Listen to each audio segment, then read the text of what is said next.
So when you respect and then preserve, like whatever in your mind, just delete on it. Just like make it empty and we will fill it for you.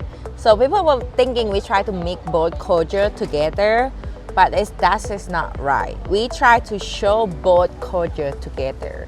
Like show you like, you know, we opposite side of the world, but a lot of the technique, a lot of ingredient, sometimes we really close. Like you'd be surprised like how we can just use almost the same technique on that kind of time. So when you get in there, just empty on your mind and ready to like get what we just try to present to you, and just, you know, sit down in beautiful pace.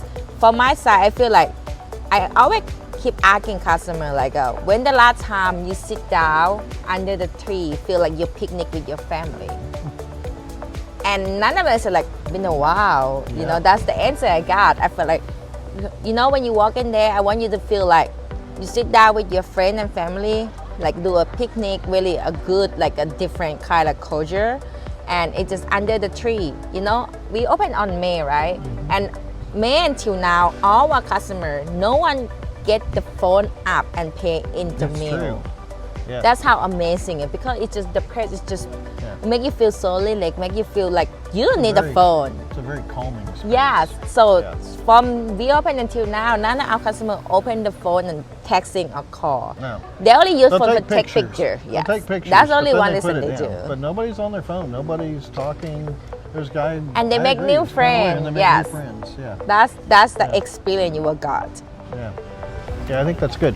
Yeah. You know, we're open right now, just Thursday and Friday. We'll expand to more days, you know, later in the year or first part of next year.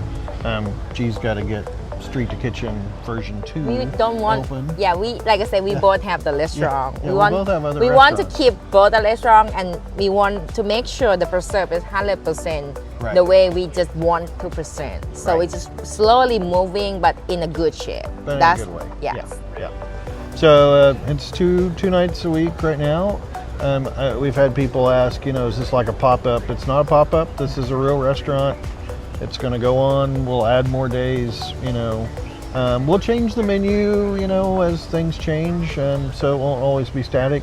It's a tasting menu, so the nice thing is you don't have to decide on anything. You know, a lot of people, you know, like I was talking about at the conference, you know, think that Native American food is fry bread and Indian tacos. And, you know, it's the farthest thing from the truth, but there are, you know, literally, you know, a dozen restaurants that are Native American in the whole country. So it's not like anybody knows what Native American food is because they haven't had the chance to try it. So I think, you know, a lot of times people are trying to figure out, well, what is it?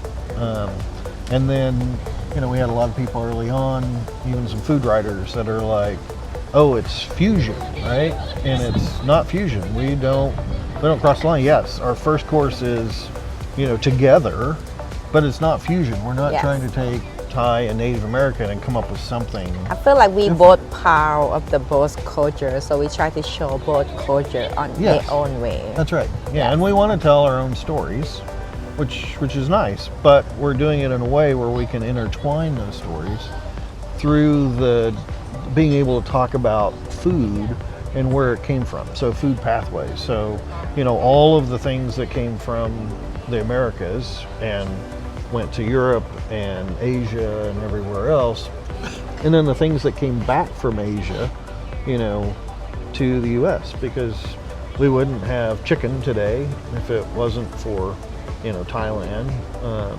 We wouldn't have black pepper. There's all kinds of things we wouldn't have that we all kind of just take for granted every day, but it's not the case. Yes. So, you know, I think when people come, what they're going to experience is an experience they've never had before, no matter what restaurant they've been to. They're going to have a great time. They're going to learn a lot. You know, we educate them. They're going to have some great food. They're going to make some great friends.